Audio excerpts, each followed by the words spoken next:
especially for you. I wanna tell you, you mean all the world to me. I was certain that our love was meant to be. You teach me how, you show me the way. And now that I'm next to you, I'm much better than tomorrow. Forget the loneliness and the sorrow. I'm gonna stay. It's all because of you, and now we're back together. Together, I wanna show you my love is so such a and all the love I have is especially for you.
Sabay ka sa mga immediate family.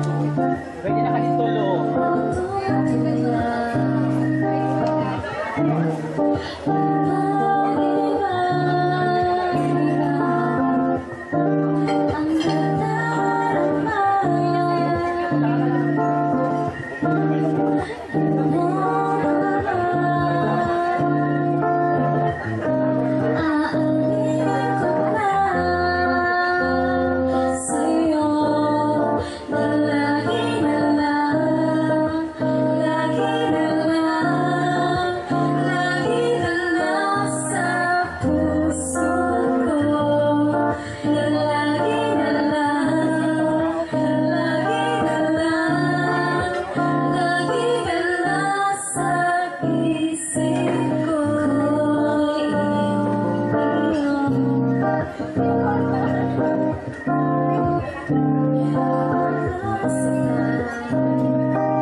Sino ka, te?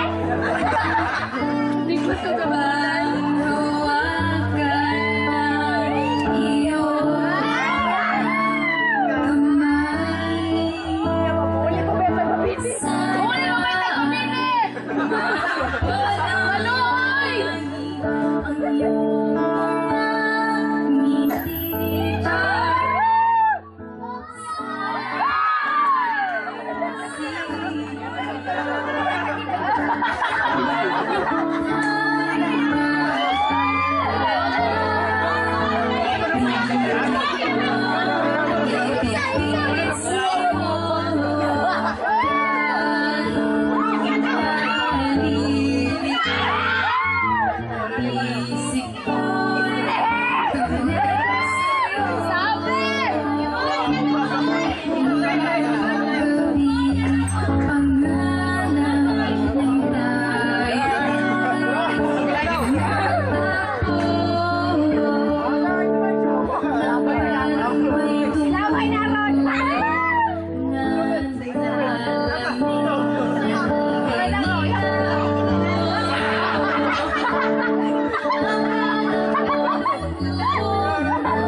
thoughts, like thoughts of life flattening ahead of me with all its changes, possibly difficult challenges and better opportunity. First things first, allow me to detail those persons who have a great help in shaping me to become who I am today. First and foremost, to our Almighty God, for all the blessings you've bestowed upon me and to my family. For giving me the best in life. You're so good to me, O Lord. Forever, I owe it to you, O Lord. To my parents, Papa and Mama, a massive thanks for everything you've done to me, not just tonight, but over the years. Sure. I would like you to know that I appreciate every single thing you have done to me. For the moment you've taught me how to write and read. For the sleepless nights you've spent whenever I am sick. Sure. For believing in me if I don't believe in myself. You've given me more than enough, more than any parents could extend to their children. It must have seemed like I can only show my tremendous appreciation for your support by leaving all the values that you tried to inculcate to me the past years. To my dearest ate, though you're not here, to my mama and papa, hello. To my dearest ate, who became our second parent, thanks for the constant support, for the word of encouragement whenever I feel off track, for lifting my spirits, especially these days. I am battling so hardly with my grades, unlike before. I always talk to my ate like, ate, my grades were not that high, and then at just nice. But then my ate would say, she never get tired saying, Luis, you have the brain, you have the guts, you have the beauty. Why not utilize it? Why not use it? The only problem you lack is confidence. And she was right. Wow, that phrase was really heaven for me. She always gave me best advice and always had the right words. To my little sister, where are you, Donna? To my little sister, thank you for the love and support. Though we always end up fighting each other. But to tell you, you were loved and cared by ate. My actions may not show how much you mean to me, but you are always kept and treasured in my heart. To my aunt and uncle, Auntie Marlene, Auntie Emma, Auntie Elsie, Auntie Marietta, and everybody, thank you so much for being our second parent and also for making this event a successful one. Well guys, to tell you frankly, they seemed so excited in my debut. They were like the debutant because I was like sitting and then they were like busy planning and organizing my debut and I was like, okay. I'm just open with suggestions and okay na siya. Yun lang because, yun lang then.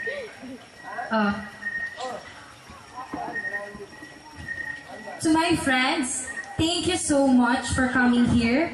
I've known some of you longer than others, but you guys are all great. You guys really mean to me that it is really hard to put into words. I would never be the person that I am today without your help and guidance. My elementary best buds, my high school peers, my college friends, thank you for coming.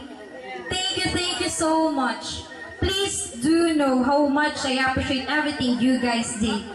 To say it was too much, it would be understatement, right? But that's the least things I can do for now.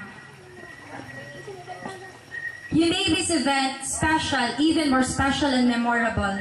For me and everyone, thank you so much for everything. Watashi no tanjobi ni kita kurite domo arigatou gozaimasu. And also, I would like to extend my heartfelt gratitude to everybody who are here. I may not able to enumerate your name one by one, but then let me exaggerate this. Thank you so much.